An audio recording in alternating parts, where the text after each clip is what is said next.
একটা রিপোর্ট দেখলাম দর্শক, যে জুলাই সনদ ঘিরে বিএনপিকে চাপে রাখতে চায় এনসিপি।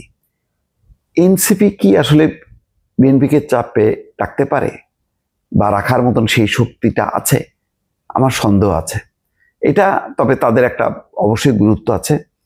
তারা বেশ কিছু পয়েন্ট যদি উত্থাপন করে এবং নির্বাচনের আগে শুধু এনসিপি কেন, আরো অনেকগুলো রাজনৈতিক দল একজোট হয়ে যদি বলে যে এটা পূরণ করতে হবে, নতুবা আমরা নির্বাচনে অংশ নেব না, তাহলে কিন্তু বিএনপি বিপদে পড়বে। বিএনপির অবস্থা হলো এখন যে সে সরকারে থেকেও সরকারে নেই। অর্থাৎ বিভিন্ন রাজনৈতিক দল যদি বলে যে আমরা নির্বাচনে অংশ নেব না, আমাদের অনেকগুলো দাবি পূরণ করতে হবে, তাহলে কিন্তু চাপে পড়ে যাচ্ছে বিএনপি। কারণ বিএনপি চায় যে সবার অংশগ্রহণে একটা নির্বাচন। এখন জামাত, এনসিপির মতন দল তারাও যদি বলে যে না, আমরা নির্বাচনে অংশ নেব না কারণ আমাদের দাবি পূরণ হয়নি, তাহলে বিএনপি কি করবে? অবশ্যই বেকায়দায় পড়বে। অর্থাৎ তারা বারবার ওই আওয়ামী লীগের আমলের যেই পরিণতি, সেই ভয়ে ভীত থাকবে এবং সন্ত্রস্ত থাকবে। ইতিমধ্যেই কিন্তু বেশ অস্থিরতা দেখা গেছে। যখন পিআর সিস্টেমে নির্বাচন না হলে যাব না, অর্থাৎ সংখ্যানুপাতিক নির্বাচন না হলে আমরা যাব না, জামাত যখন এটা বলছে, আর এনসিপি যখন বলছে যে জুলাই সনদ যদি বাস্তবিতা না হয় তাহলে আমরা নির্বাচন যাব না, এই দুটি বক্তব্যের পর কিন্তু বিএনপির মধ্যে অস্থিরতা দেখা দিয়েছে। স্বাভাবিক। এখন অন্তত এই দুইটা দল যদি আসে, নির্বাচনটার একটা গ্রহণযোগ্যতা পাবে। এই দুইটা দল যদি না থাকে তাহলে তো নির্বাচনটা সেই আওয়ামী লীগ লাইনের হবে। এখন বিএনপি কোনোভাবেই শেখ হাসিনা মতন করে সরকার চালাতে চায় না, ক্ষমতায় থাকতে চায় না, এটা পরিষ্কার। সেই কারণেই হয়তো তাদের মধ্যে বেশ অস্থিরতা এবং তারা পাল্টা যুক্তি দেওয়ার চেষ্টা করছে। কিন্তু এখানে কেন বলা হলো যে জুলাই সনদ ঘিরে বিএনপিকে চাপে রাখতে চায় এনসিপি?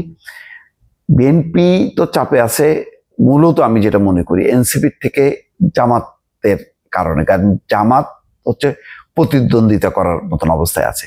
এখানে আওয়ামী লীগ নির্বাচনে অংশ নেবে না, এটা মোটামুটি আমি 80% নিশ্চিত। কিন্তু আওয়ামী লীগ যদি নাও আসে, বিএনপির মতন যে রাজনৈতিক দল, তার যথেষ্ট সাংগঠনিক ভিত্তি আছে, তারা এবং বিএনপি এই দুই শক্তি যদি মাঠে লড়াই করে, তাহলে কিন্তু নির্বাচনটা অনেক জমজমাট হবে। এটা বলা যাবে না যে 100% জমজমাট হবে, কিন্তু তারা 70-80% পর্যন্ত নিয়ে যেতে পারবে, যেটা আওয়ামী লীগ কখনো পারেনি। কারণ আওয়ামী লীগের বাইরে আর রাজনৈতিক দল বলতে কিচ্ছু ছিল না।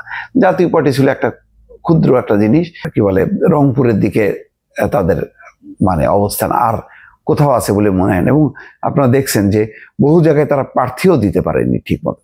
যাক, সেটা একটা দেউলিয়াপনা, সেই খবর আপনারা জানেন। এখানে যেটা ঘটছে, জুলাই গণঅভ্যুত্থান দিবসে 5ই আগস্ট অন্তর্বর্তী সরকারের প্রধান উপদেষ্টা অধ্যাপক মোহাম্মদ ইউনূস যে জুলাই ঘোষণাপত্র পাঠ করেছেন, তা নিয়ে মনক্ষুণ্ণ হলেও কড়া প্রতিক্রিয়া দেখায়নি এনসিপি।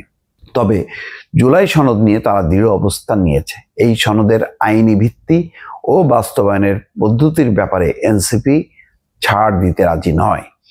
এনসিপির গুরুত্বপূর্ণ 5 জন নেতার সঙ্গে কথা বলে এই মনোভাবের কথা জানা গেছে। তারা বলেছে, জুলাই সনদের বিষয়টি সুরাহা হওয়ার পর তারা নির্বাচনমুখী কার্যক্রমে মনোযোগ দেবেন।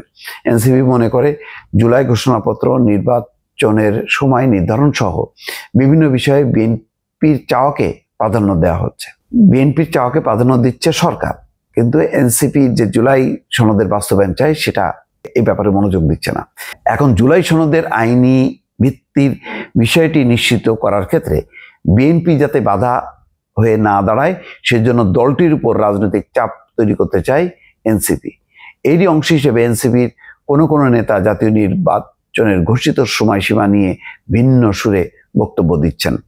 দলটি চাইছে বিএনপি জুলাই সনদকে আইনি ভিত্তি দেওয়ার বিষয়ে দ্রুত সম্মত হোক। এনসিপির একটি সূত্র বলছে, তারা জুলাই ঘোষণাপত্র নিয়ে যে বিশেষ শোরগোল করেনি, সেটা তাদের দিক থেকে এক ধরনের ছাড়।